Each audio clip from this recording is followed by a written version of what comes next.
Hello साथीहरू, यदि हजुरहरू पनि काठमाडौँ नजिकै हुनुहुन्छ र वरपर कुनै शान्त र रमणीय ठाउँमा केही समय व्यतीत गर्न सोच्दै हुनुहुन्छ भने यो ठाउँ हजुरहरूको लागि उपयुक्त गन्तव्य बन्न सक्छ।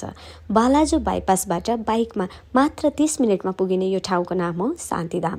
काभ्रेस्थलीमा अवस्थित यस मन्दिरलाई नेपालको बद्रीनाथ पनि भनिँदो रहेछ। केही उचाइमा रहेको मन्दिरबाट काठमाडौँ मजाले निहाल्न सकिन्छ भने मन्दिर दर्शनको लागि चाहिँ अपराह्नको 12 बजेदेखि 3 बजेसम्म बन्द रहने रहेछ। यसको साथै यहाँ सिसाघर पनि रहेको छ, जहाँ जानको लागि हामीले 50 रुपैयाँको टिकट लिनु पर्दछ। यो ठाउँमा आउँदा शान्तिधाम मात्र नभएर यहाँबाट अलि माथि अर्को पनि घुम्न लायक ठाउँ रहेको छ, जसको नाम हो फ्ल्याग पोइन्ट। शान्तिधामबाट ठाडो कच्ची बाटो बाइकमा लगभग 30 मिनेटमा नै यो ठाउँ पुग्न सकिन्छ।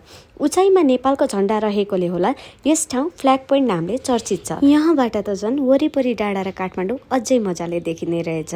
माथि आउँदा होटल रिजोर्टको पनि राम्रो सुविधा भएकोले गर्दा हजुरहरू पनि एकपटक यता घुम्न अवश्य आउनुहोला।